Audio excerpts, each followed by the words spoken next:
Game day programs here. Today's game, today's lineup.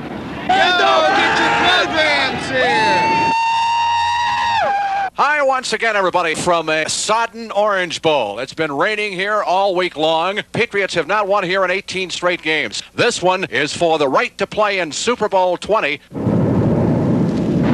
The storm hit the Orange Bowl with a savage fury, and the Dolphins' vision of another trip to the Super Bowl became blurred.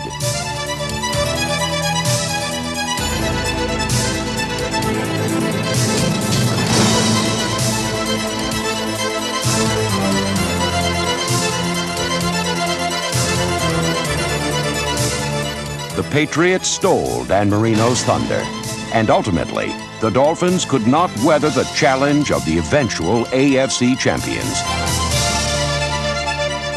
Perhaps the most disappointing aspect of Miami's first-ever conference title loss was that the team would not be able to fight back, for fighting back from defeat was a trademark of the 1985 Dolphins.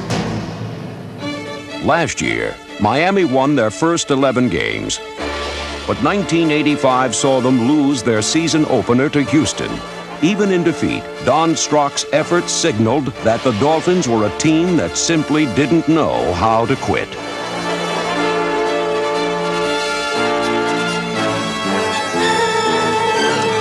Cornerback William Judson, number 49, the cornerstone of Mel Phillips' secondary, also contributed a score as he capitalized on the efforts of fellow defensive backs Bud Brown, Paul Lankford, Don McNeil, Mike Kozlowski, and Lyle Blackwood. The Dolphin defense exhibited hustle and heart, qualities that characterized the entire squad. New faces in both seasoned veterans as well as promising rookies made the Dolphins a spirited team. And possessing the finest quarterback in professional football continually enabled Miami to extract victory from the jaws of defeat. In 1985, the Dolphins overcame obstacles and remained one of pro football's most exciting and successful teams because of their unique ability to fight to the finish.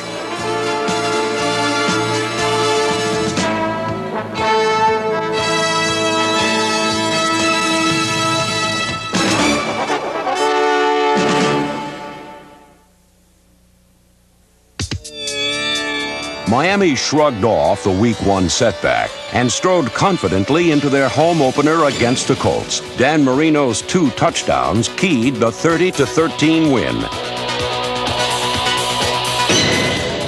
When it comes to the machine-like efficiency of the Miami offense, congratulations may go to Marino, but credit must be given to the offensive line. By handcuffing defenders, this unit has allowed the fewest sacks in the NFL over the last 3 years. Anchoring the line is center Dwight Stevenson, who excels both on the field as a 3-time Pro Bowler and off of it as the NFL's Man of the Year. Tackle John Giesler was the team's Superman of the Year, as he played with serious injuries all season long. Line coach John Sandusky was forced to stitch together the patchwork unit of Roy Foster, Ronnie Lee, Jeff Taves, Cleveland Green, Steve Clark, Jeff Dallenbach, and Larry Lee, who made it possible for Dan Marino to throw an NFL-high 30 touchdown passes.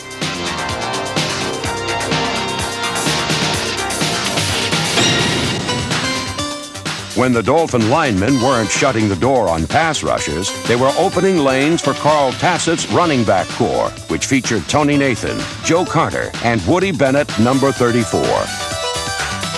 Bennett also doubled as a bruising blocker and was the catalyst for this Tony Nathan touchdown.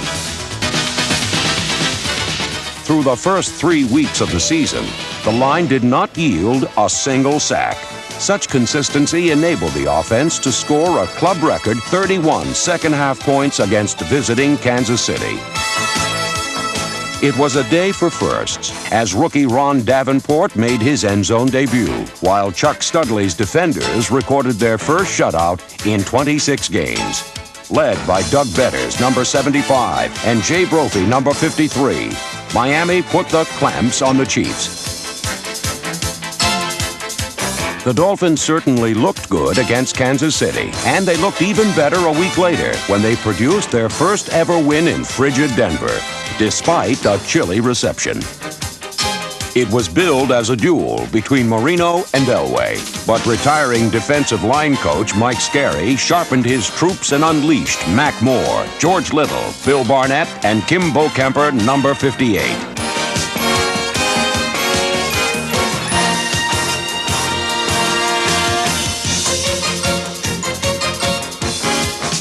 Number 51, Mark Brown, the team's leading tackler for the second straight season, helped fortify a defense which came up with the big plays at crucial times.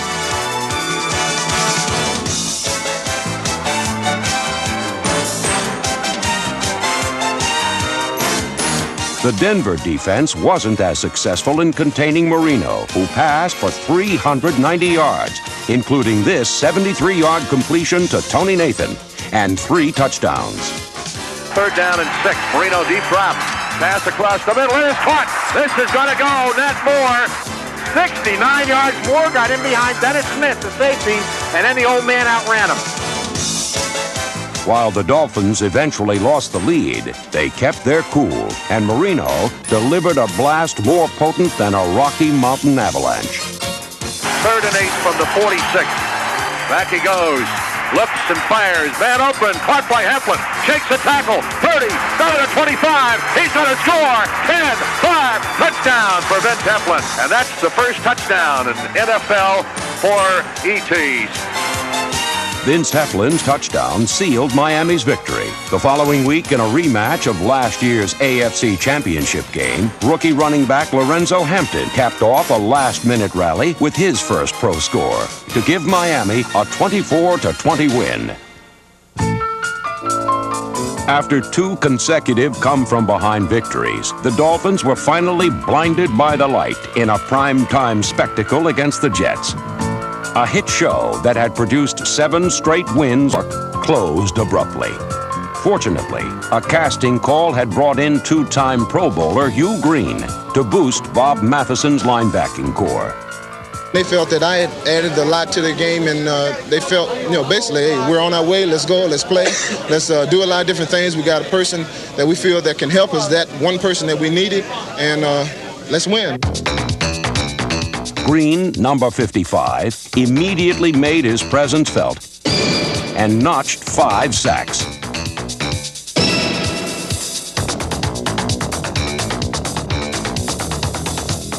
We felt that Hugh would really help our team. We needed somebody with that kind of emotional and enthusiastic play, and he's really fit in, and he just lifts everybody up. In Week 7, Green welcomed his former team to the Orange Bowl in a rather discourteous manner. But it was up to another Dolphin newcomer to salvage a win in a game that went down to the wire. Revés can turn out to be the hero of the night. Here's the snap, set down, the kick is up, he's got the distance on it, it is score! Revés gives the Dolphins what turns out to be a win, 41-38. Fuad Revés and punter Reggie Roby, who boasted the second-best average in the league, gave the Dolphins their finest kicking tandem in years. On special teams, strength coach Junior Wade has helped develop a fine nucleus of Clinton Jim Jensen, Mike Smith, Robin Sendline, Tom Vigorito, Alex Moyer, and Robert Sowell. Whether recovering fumbles or onside kicks, this unit was as opportunistic as it was enthusiastic.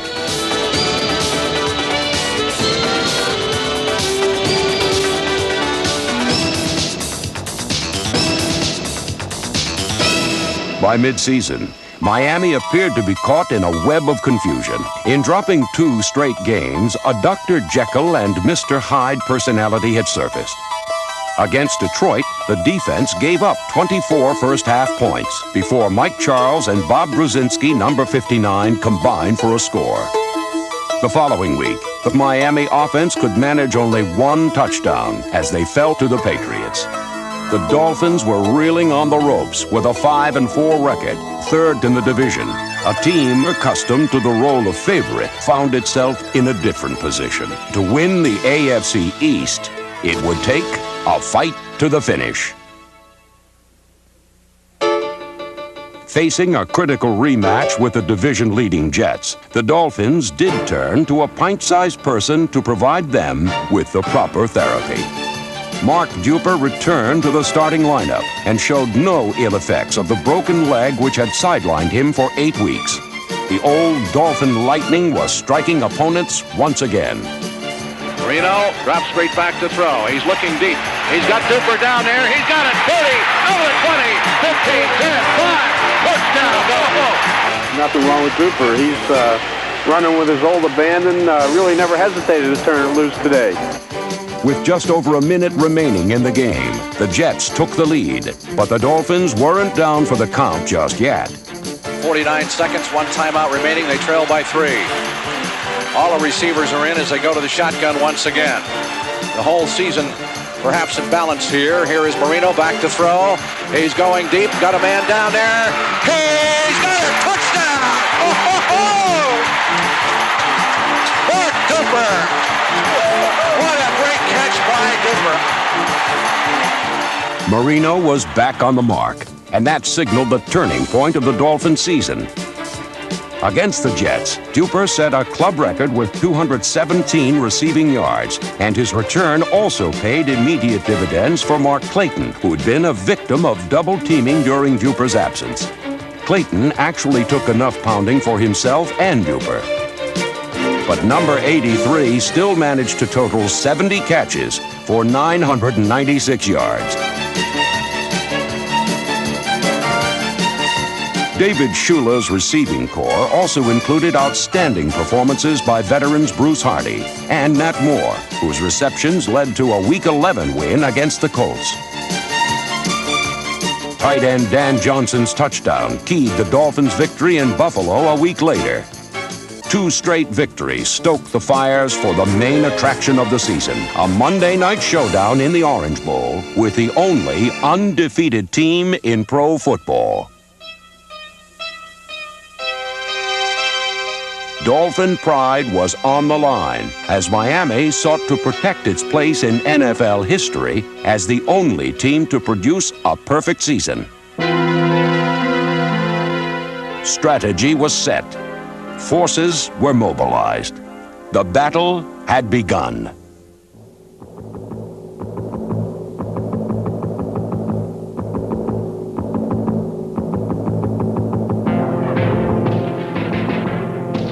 The Dolphins approached the vaunted Bears defense with a posture of defiance. Marino, a pocket passer, didn't rely on conventional tactics. He rolled away from the pressure and bombarded the opposition.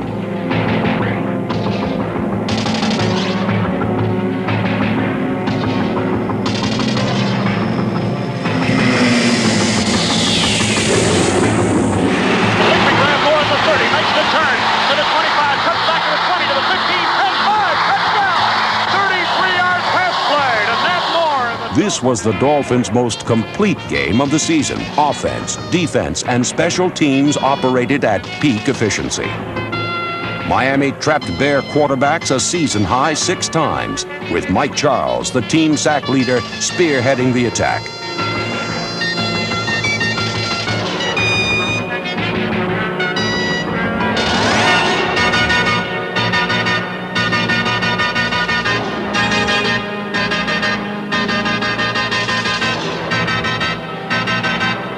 William Judson and Glenn Blackwood, Miami's interception leader, produced key steals. To top it all off, Miami got the bounces too. From the 42. Here's the snap. Back he goes to throw. Under pressure. Ball is deflected in the air. Caught. Right plate. 20, 15, 10, 5. Touchdown, Miami. They're looking good. With a 38-24 victory, the Dolphins became the only team to beat the eventual world champions in 1985. Against the Bears and throughout the season, much of the Dolphins' success was a reflection of their quarterback. Miami's fight-to-the-finish philosophy was embodied in a streetwise, tough kid from Pittsburgh, a player who combined equal parts talent and tenacity. No one in pro football threw for more completions, yards, and touchdowns. Dan Marino was a speed reader of defenses who possessed the cool confidence to throw from anywhere to anywhere.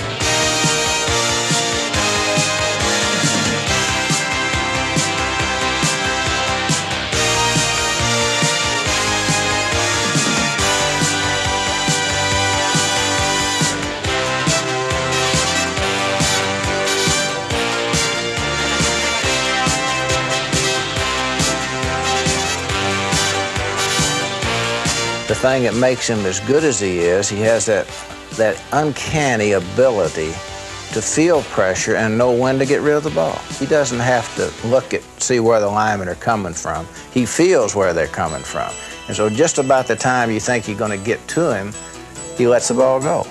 And therefore, he defeats strong rush because of that ability. And I think that's the greatest ability he has. His perception of whether a man is open or not may be a lot different than anybody else's. His idea about what it takes to get the ball to a receiver is obviously a lot different. He's going to throw the ball into some spots that I might not ask a quarterback to do for me. He knows his players, and he knows where they're going to be, and he knows how to get the ball to them, and he's always done it better than anybody else in the history of football. Last year was a year where Marino had to adapt. We figured that teams would try to take away the long ball from us, and they did. They sat back and played the deep zones and gave us the underneath passing. Marino had to have the patience that's necessary to throw the ball underneath and complete it to the receiver, and then have the receiver break a tackle and make the big gain. Marino's patience paid off as he threw 5 touchdowns against Green Bay. His progress was impressive in terms of the 10-yard flip rather than the 70-yard bomb. Marino, quick drop. Throws across the middle. It is caught at the 10-yard line. Down to the 5. This is a touchdown for Mark Clayton. Marino drilled it right in the numbers. This season, Marino overcame the impatience of youth. The Mad Bomber of 1984 became Dissecting Dan of 85. No matter what he's labeled, Dan Marino remains #1 in the hearts of Dolphins. The Dolphin future is secure in the hands of players like Marino. The future is also being built in South Florida. Dolphin Stadium, targeted for 1987, is the brainchild of team owner Joe Robbie, who has nurtured this proud franchise since its inception 2 decades ago. Robbie has also built a winner on the field by signing talented rookies such as Lorenzo Hampton, who doubled as both kick returner and runner. Youth will help fortify an area Don Shula feels must improve next season. We feel that teams are playing us as a pass-only team right now. We've got to be able to run with the football. We've got a young back that we think is going to be the answer in Ron Davenport.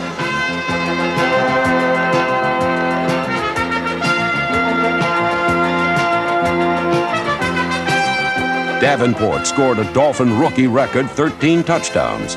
While the fullback has gained the respect of his coach, a rookie place kicker has earned quite a following.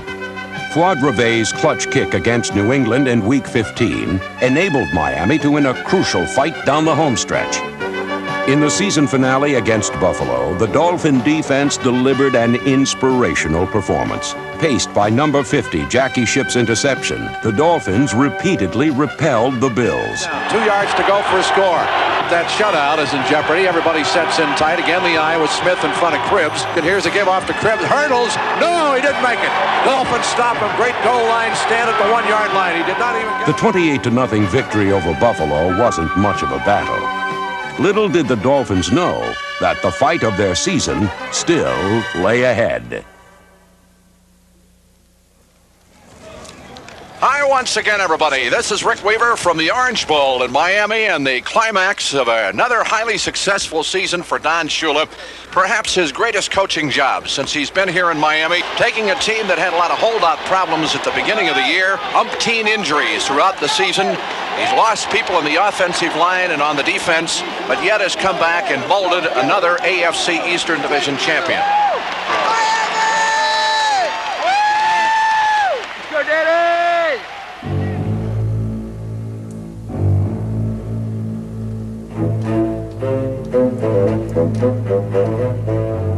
The Dolphins were a team that lived by the long pass, and against the Browns it was this tactic which nearly killed them.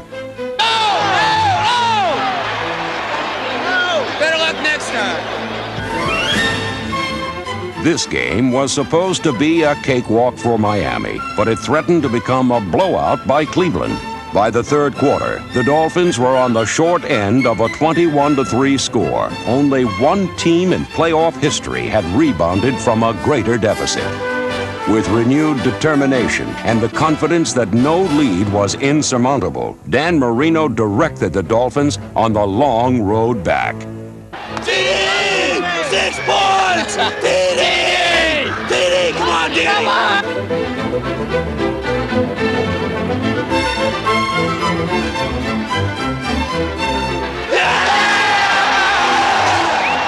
Nat Moore supplied a quick score, and the crowd added its voice. Facing a rookie quarterback who was coming apart at the seams, momentum shifted toward Miami. It was up to the Dolphins to sew up the holes in their defense and shut down the Cleveland attack.